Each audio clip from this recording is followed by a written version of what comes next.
Bienvenidas y bienvenidos. Soy Fiorella Rodríguez y esto es La Diaria Vivo.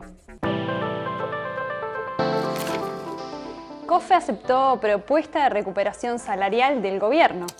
Este miércoles, la Confederación de Funcionarios del Estado resolvió aceptar la propuesta de recuperación del salario real perdido en el sector público que le hizo el gobierno.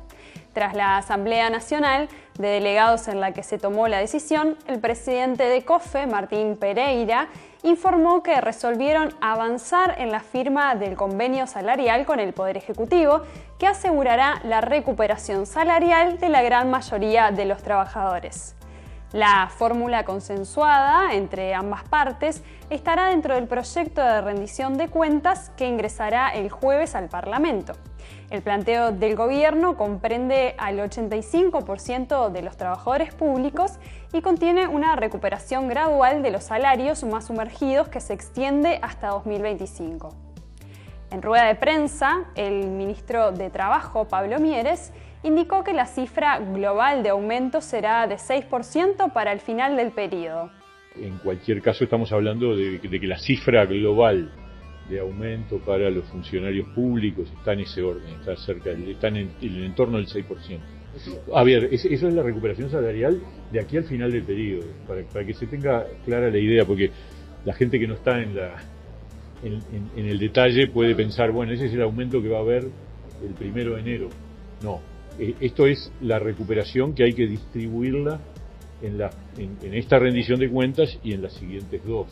El acuerdo estableció también una cláusula de prioridad para aquellos funcionarios que al final del presente convenio colectivo no hayan llegado al total de la recuperación, indicó Pereira.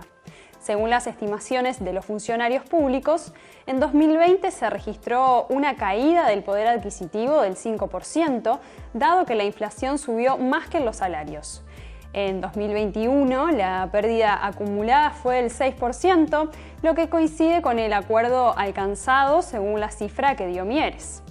Mieres contestó también cuál será el aumento que recibirán para enero de 2023. Lo que pasa es que el aumento del salario público tiene otros dos componentes, que son la inflación esperada para el año siguiente y la diferencia entre la inflación ocurrida en el año actual y la que se pagó a 1 de enero del 22. Entonces, el aumento salarial de los públicos el 1 de enero del 23 va a ser la suma de esos tres componentes. En el marco de la negociación con el gobierno, COFE llevó adelante varias movilizaciones en reclamo de una fórmula que garantizase la recuperación del poder adquisitivo de los empleados estatales. El gremio también cuestionó la falta de información en torno a posibles cambios a la carrera administrativa que el Poder Ejecutivo pretende incorporar a la rendición de cuentas. El gobierno analiza suba de los combustibles tras un nuevo informe de la URSEA. Con junio a punto de terminar, ya está pronto el informe mensual del precio de paridad de importación, PPI, elaborado por la URSEA, donde se sugieren cuáles deberían ser los ajustes en los precios de los combustibles de acuerdo al valor internacional del crudo. Si se es estricto con el PPI, la suba debería ser de 10,3% en las naftas y 16,9% en el gasoil. Estos porcentajes son tomados a partir del cálculo mensual de la URSEA y el rezago de los meses anteriores, cuando los ajustes se hicieron por debajo de la referencia. El Ministerio de Industria, que toma en cuenta el precio de surtidor vigente y le suma la proyección de la URSEA, los costos de la cadena secundaria y la etapa previa de costos, informó que si se toman los precios al PPI, las naftas deberían subir 8,34 pesos y el gasoil 11,01. Es decir, la nafta Super 95 pasaría a costar 89,22 pesos y el gasoil 76 pesos. El nuevo sistema, que se implementó desde mitad del año pasado y que surge de la LUC, prevé un análisis mensual acerca de la tarifa. Si bien es el Ejecutivo el que define el ajuste, toma en cuenta el PPI de la URSEA y el informe de ANCAP sobre su situación financiera. Este lunes, el presidente de ANCAP, Alejandro Stepanisic, dijo en No Toquen Nada que los ajustes se hicieron en los primeros 5 meses de 2022, que fueron por debajo del PPI, implicaron que ANCAP resigne 93 millones de dólares para que los precios no subieran tanto. Stepanisic remarcó que cuando el Ejecutivo fija el precio del combustible por debajo de lo recomendado, está poniendo presión sobre las finanzas de ANCAP. El presidente de la ANP dijo que su accionar fue ajustado a derecho en el acuerdo con Cato Ernassi. Jerarcas del gobierno siguen declarando ante la Fiscalía Especializada de Delitos Complejos en el marco de la causa que investiga la extensión de la concesión a la terminal Cuenca del Plata de la Terminal Especializada de Contenedores del Puerto de Montevideo hasta 2081. Este miércoles fue el turno del presidente de la Administración Nacional de Puertos, Juan Curbelo, que en rueda de prensa defendió el acuerdo y la duración de la ampliación de 50 años. Nosotros creemos que está en el camino correcto. ¿Por qué está en el camino correcto? Porque en el mundo las concesiones y las inversiones portuarias son muy cuantiosas y por lo tanto requieren un periodo muy largo contractual. Tenemos ejemplos de 50, de 75 y de 99 años en el mundo. O sea que lo que se hizo en su momento, que fue esa modificación y la posibilidad de ampliar de 30 a 50 años, nosotros creemos que fue correcta, la utilizamos porque nos parece que va en el camino correcto. A su vez, negó las acusaciones que hizo el Frente Amplio sobre que hubo secretismo en torno al acuerdo. En cambio, lo que hubo fue una confidencialidad en todo el proceso, que además viene del gobierno anterior, y subrayó que ese criterio fue establecido por el exsecretario de Presidencia, Miguel Ángel Toma. El jerarca fue consultado también sobre cómo entiende que el acuerdo no haya pasado por el directorio de la ANP. ¿Usted se asesoró para no pasar el tema por el directorio? ¿O usted entiende, interpreta que no era necesario pasarlo? Desde el punto de vista jurídico es muy claro, tanto la secretaria general de la Administración Nacional de Puertos como el director de Jurídica, que vino y lo reconoció aquí en Fiscalía, que no era necesario y que por lo tanto no se había incumplido ninguna normativa. Más temprano declaró el subsecretario del Ministerio de Transporte, Juan José Olaizola, que se retiró de la Fiscalía sin hacer comentarios. El martes declararon el actual ministro del Interior y exministro de Transporte, Luis Alberto Heber, y el prosecretario de Presidencia, Rodrigo Ferrés, que participaron de las negociaciones.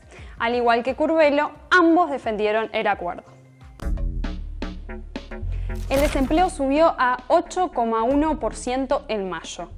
El Instituto Nacional de Estadística divulgó este miércoles los datos sobre el mercado laboral ajustados a mayo.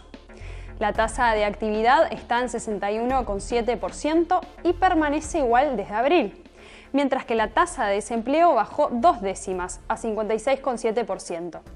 En tanto, la tasa de desempleo aumentó 4 décimas, de 7,7% en abril a 8,1% en mayo.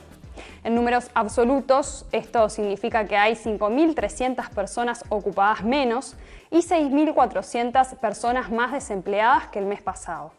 La tasa de desempleo llegó a su máximo en los últimos años, en septiembre del 2020, cuando se ubicó en 11%. De ahí pasó a un mínimo de 7% en diciembre de 2021.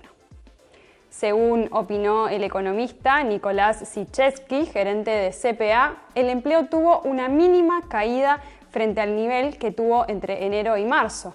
Si se mantiene esta tendencia, este año se podrían confirmar las estimaciones del Ministerio de Economía y Finanzas respecto de la creación de 40.000 empleos en 2022, señaló. Diputado del Frente Amplio cursó pedidos de informes para conocer las implicancias del proyecto Neptuno. El diputado del Frente Amplio, Gustavo Olmos, hizo 5 pedidos para informes a OCE para acceder a documentación técnica sobre el proyecto Neptuno que está bajo estudio de la empresa pública. Olmos quiere conocer los datos de factibilidad y las implicancias de la iniciativa privada presentada por el Consorcio de Aguas de Montevideo, que está integrado por las empresas ASEM, Berques, Ciemsa y FAST, para construir una nueva planta potabilizadora que abastecería de agua potable a la capital. La planta se ubicaría entre Arasatí y Bocas del Cufré, en el departamento de San José, captaría agua bruta del Río de la Plata y garantizaría el suministro de agua a Montevideo, que hasta ahora depende de una sola fuente, la planta de aguas corrientes sobre el río Santa Lucía. En diálogo con La Diaria, Olmos recordó que en 2014, tras un análisis de una consultora de OCE, el proyecto Neptuno quedó como la opción peor ranqueada, por lo que quiere conocer por qué se opta por esta opción ahora. O sea, vos tenés una planta en aguas corrientes que produce y básicamente abastece a la región metropolitana. Ahora se plantea hacer otra, se complementa con esta otra planta o va a sustituir en la provisión de agua potable total o parcialmente a la de aguas corrientes. ¿Y qué impacto tiene en cualquiera de los dos escenarios? El diputado aseguró que no tenemos información suficiente sobre el proyecto. Por ejemplo, en cuanto a la salinidad o a las cianobacterias en la zona que se tomaría el agua. Por esto pide acceso a los resultados de los muestreos técnicos hechos sobre la caracterización del agua bruta de la zona donde se proyecta la nueva planta. ¿Cuáles son los fundamentos por los cuales se considera que esta es la mejor alternativa cuando hay otras que la han planteado de tomar agua de otras fuentes que parecería que eran más indicadas? OCE también creó una comisión de seguimiento que debería generar informes periódicos sobre distintos aspectos del proyecto, aspectos técnicos, aspectos legales, aspectos económicos. Bueno, todo ese es el paquete de información que estamos pidiendo. Semanas atrás, la Comisión Nacional en Defensa del Agua y de la Vida consideró que el proyecto Neptuno es inconstitucional, ya que permitiría que un conglomerado de empresas privadas termine gestionando el agua potable, algo que quedó explícitamente prohibido luego del plebiscito de 2004. La iniciativa privada también ha recibido cuestionamientos de la Federación de Funcionarios de OCE y del PIT-CNT. Según encuesta, 54,6% de los centennials en Uruguay se consideran exclusivamente heterosexuales. La consultora Nómade publicó esta semana una encuesta de opinión pública que aborda temas como la situación personal actual de las personas, los problemas que más le preocupan a nivel personal y nivel país, y sobre su orientación sexual en relación con la generación a la que corresponden. Consultadas por su situación personal, casi 47% de las personas encuestadas contestó que no es ni buena ni mala, cerca del 30% la considera buena, menos del 2% muy buena, casi 17% mala y cerca del 5% muy mala. Las principales preocupaciones de los encuestados en relación a la situación del país es el temor a endeudarse y no poder pagar las cuentas, la inestabilidad laboral o la falta de trabajo y el miedo a perder calidad de vida, con entre 20 y 24% por respuesta. El último tema, la orientación sexual de los uruguayos, estuvo dividido por generación. De la generación silenciosa, mayores de 70 años, 94,2% de los encuestados contestó que solo siente atracción por el sexo opuesto. Mientras tanto, la generación más joven, conocidos como Centennials o Generación Z, que incluyen a quienes tienen entre 18 y 28 años, solo el 54,6% se sienten atraídos por el sexo opuesto. Según la consultora, la flexibilización de la orientación sexual se puede entender como un rasgo identitario de esta nueva generación. Mientras más del 20% de los más jóvenes se consideran bisexuales, el número se reduce a menos de 4% en la siguiente generación. Los millennials baja a 1% en la generación X y es prácticamente inexistente en baby boomers y mayores de 70 años. Hasta acá llegó la Diaria Vivo de hoy. Por más información, análisis y entrevistas, podéis visitar nuestra página web. Nos vemos mañana, nos leemos siempre.